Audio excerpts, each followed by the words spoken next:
Welcome back. ಮಂಡ್ಯದಲ್ಲಿ ಬೆಳ್ಳಂಬೆಳಗ್ಗೆ ಕಾವೇರಿ ಕಿಚ್ಚು ಜೋರಾಗಿದೆ. CWMA ಆದೇಶವನ್ನ ಖಂಡಿಸಿ ಕೆಆರ್ಎಸ್ ಡ್ಯಾಂ ಬಳಿ ಬೆಳಗ್ಗೆ ಹೋರಾಟವನ್ನ ನಡೆಸಿದ್ದಾರೆ ಕನ್ನಡಪರ ಸಂಘಟನೆಗಳು ಹಾಗೂ ಮಂಡ್ಯ ರೈತರು. ಮಂಡ್ಯದಲ್ಲಿ ಬೆಳ್ಳಂಬೆಳಗ್ಗೆ ಕಾವೇರಿ ಕಿಚ್ಚು, ಸಿಡಬ್ಲ್ಯೂಎಂಎ ಆದೇಶ ಖಂಡಿಸಿ ಭುಗಿಲೆದ್ದ ಪ್ರತಿಭಟನೆ. ಕೆಆರ್ಎಸ್ ಡ್ಯಾಂ ಬಳಿ ಕನ್ನಡಪರ ಹೋರಾಟಗಾರರ ಕಿಚ್ಚು. ತಮಿಳುನಾಡು ಸಿಡಬ್ಲ್ಯೂಆರ್ಸಿ ಸಿಡಬ್ಲ್ಯೂಎಂಎ ವಿರುದ್ಧ ಆಕ್ರೋಶ. ತಮಿಳುನಾಡು ಸಿಎಂ ವಿಜಯ್ ಪೋಸ್ಟರ್ ಹಿಡಿದು ಪ್ರೊಟೆಸ್ಟ್. ಮಂಡ್ಯದಲ್ಲಿ ಕಾವೇರಿ ಕಿಚ್ಚು ಜೋರಾಗಿದೆ. ಮುಂಜಾನೆಯಿಂದಲೇ ಹೋರಾಟವನ್ನ ಸ್ಟಾರ್ಟ್ ಮಾಡಿದ್ದಾರೆ. ಸಿಡಬ್ಲ್ಯೂಎಂಎ ಆದೇಶವನ್ನ ಖಂಡಿಸಿ ಪ್ರತಿಭಟನೆಯನ್ನ ಮಾಡ್ತಾ ಇದ್ದಾರೆ ಕನ್ನಡಪರ ಹೋರಾಟಗಾರರು. ಕೆಆರ್ಎಸ್ ಡ್ಯಾಂ ಬಳಿ ಪ್ರತಿಭಟನೆ ಮಾಡ್ತಿದ್ದಾರೆ. ಇನ್ನು ತಮಿಳುನಾಡು ಹಾಗೆಯೇ ಸಿಡಬ್ಲ್ಯೂಆರ್ಸಿ ಸಿಡಬ್ಲ್ಯೂಎಂಎನ ವಿರೋಧಿಸಿ ಖಂಡಿಸಿ ಪ್ರತಿಭಟಿಸ್ತಾ ಇದ್ದಾರೆ.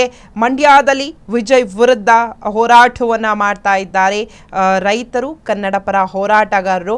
ರಾಜ್ಯದೆಲ್ಲ ಕಡೆನೂ ಕೂಡ ಕಾವೇರಿಯ ಕಿಚ್ಚು ಜೋರಾಗಿದೆ. ಅದರಲ್ಲೂ ಕೂಡ ಇವತ್ತು ಮಂಡ್ಯದಲ್ಲಿ ಭಯಂಕರವಾಗಿದೆ. ಕನ್ನಡಪರ ಹೋರಾಟಗಾರರು, ರೈತರು ತಮ್ಮ ಪ್ರತಿಭಟನೆಯನ್ನ ಮಾಡ್ತಾ ಇದ್ದಾರೆ. ಕೆಆರ್ಎಸ್ಗೆ ಬಿಜೆಪಿ ಪಕ್ಷದಿಂದ ಮುತ್ತಿಗೆ ಹಿನ್ನೆಲೆ. ಕೆಆರ್ಎಸ್ ಡ್ಯಾಂ ಬಳಿ ಪೊಲೀಸರ ಭಾರಿ ಬಿಗಿ ಬಂದೋಬಸ್ತ್. ಕೆಆರ್ಎಸ್ ಪ್ರವೇಶ ದ್ವಾರಕ್ಕೆ 3 ಸುತ್ತಿನ ಪೊಲೀಸರ ಸರ್ಪಗಾವಲು. ಡ್ಯಾಂ ಒಳ ಪ್ರವೇಶ ಮಾಡದಂತೆ ಬ್ಯಾರಿಕೇಡ್ ಅಳವಡಿಕೆ. ಸ್ಥಳದಲ್ಲಿ ಐಜಿಪಿ ಬೋರಲಿಂಗಯ್ಯ ಸ್ಥಳದಲ್ಲೇ ಮೊಕ್ಕಂ.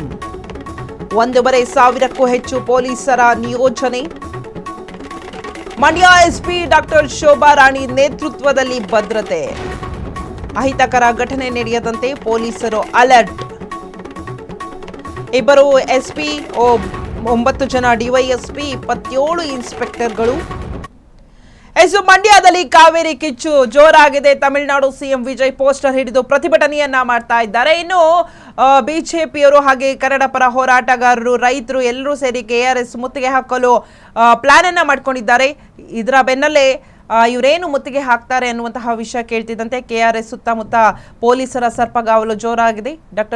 ಮಂಡ್ಯ ಎಸ್ಪಿ ಡಾಕ್ಟರ್ ಶೋಭಾ ರಾಣಿ ನೇತೃತ್ವದಲ್ಲಿ ಪೊಲೀಸರ ಬಿಗಿ ಭದ್ರತೆ ಇದೆ. ನೋಡ್ತಾ ಇರ್ಬೋದು ನೀವು, 2 ಡಿವೈಎಸ್ಪಿ, 27 ಜನ ಇನ್ಸ್ಪೆಕ್ಟರ್ ಎಲ್ಲರೂ ಸೇರಿದಂತೆ ಬಂದೋಬಸ್ತ್ ಜೋರಾಗಿದೆ. ಇನ್ನು ಈ ಕಡೆ ಮುಂಜಾನೆನೇ ಮಂಡ್ಯದಲ್ಲಿ ಪ್ರತಿಭಟನೆ ಮಾಡ್ತಾ ಇದ್ದಾರೆ. ವಿಜಯ್ ವಿರುದ್ಧ ಕಿಡಿಕಾರಿದ್ದಾರೆ. ವಿಜಯ್ ಪೋಸ್ಟರ್ ಹಿಡಿದು ಪ್ರೊಟೆಸ್ಟ್ ಅನ್ನ ಮಾಡ್ತಾ ಇದ್ದಾರೆ. ಕಾವೇರಿ ನಮ್ಮದು, ನಾವು ಪ್ರಾಣ ಬೇಕಾದ್ರೂ ಕೊಡ್ತೀವಿ, ಆದರೆ ನೀರು ಬಿಡಲ್ಲ, ನಾವು ಯಾವುದೇ ಕಾರಣಕ್ಕೂ ನೀರನ್ನ ಬಿಡಲ್ಲ ಅಂತ ಹೇಳಿ ಸಿಡಬ್ಲ್ಯೂಆರ್ಸಿ ಸಿಡಬ್ಲ್ಯೂಎಂಎ ವಿರುದ್ಧ ತಮ್ಮ ಆಕ್ರೋಶವನ್ನ ವ್ಯಕ್ತಪಡಿಸ್ತಾ ಇದ್ದಾರೆ.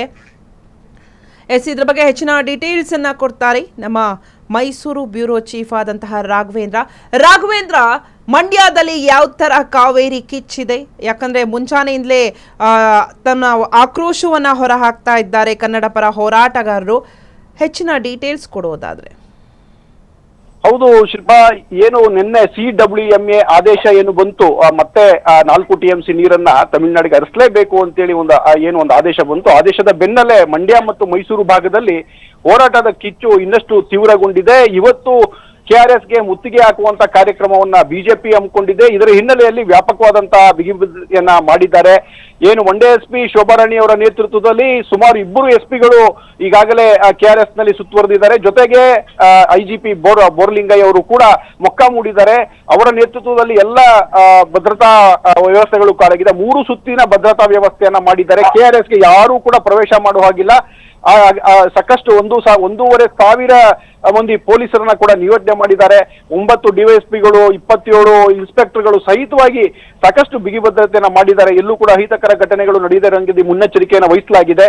ಏನು ಮಂಡ್ಯದ ಶ್ರೀರಂಗಪಟ್ಟಣದಿಂದ ಎಲ್ಲ ನಾಯಕರುಗಳು ಜಮಾವಣೆ ಆಗ್ತಾರೆ. ಅಲ್ಲಿಂದ ಶ್ರೀರಂಗಪಟ್ಟಣದಿಂದ ಒಂದು ಮೆರವಣಿಗೆ ಕೆಆರ್ಎಸ್ ಕಡೆ ಹೊರಡುತ್ತೆ. ಹೀಗಾಗಿ ಬಹುಶಃ ಕೆಆರ್ಎಸ್ ನ ಹೊರಭಾಗದಲ್ಲೇ ಎಲ್ಲ ಬಿಜೆಪಿ ಹಾಗೂ ರೈತ ಸಂಘಟನೆಗಳ ಮುಖಂಡರೇನಿದ್ದಾರೆ ಎಲ್ಲರನ್ನೂ ಕೂಡ ವಶಕ್ಕೆ ತೆಗೆದುಕೊಳ್ಳೋದಕ್ಕೆ ಅಲ್ಲಿ ಕೂಡ ಪ್ಲಾನ್ ಮಾಡಿದ್ದಾರೆ ಪೊಲೀಸ್ನವರು. ಯಾರು ಕೂಡ ಕೆಆರ್ಎಸ್ ನ ಕಡೆ ಹೋಗದೇ ಇರೋ ರೀತಿಯಲ್ಲಿ ತಡಿಲಿಕ್ಕೆ ಎಲ್ಲ ಒಂದು ರೀತಿಯ ಪೊಲೀಸ್ ಭದ್ರತೆಯನ್ನ ಬಿಗಿಗೊಳಿಸಲಾಗಿದೆ.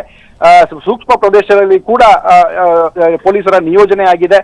ಇನ್ನು ಮೈಸೂರಿನಲ್ಲಿ ಮೈಸೂರಿಗೆ ಈಗಾಗಲೇ BY ವಿಜೇಂದ್ರ ಅವರು ರಾಜ್ಯ ಬಿಜೆಪಿ ಅಧ್ಯಕ್ಷ ಅವರು ಕೂಡ ಆಗಮನ ಆಗಿದೆ. ಅವರ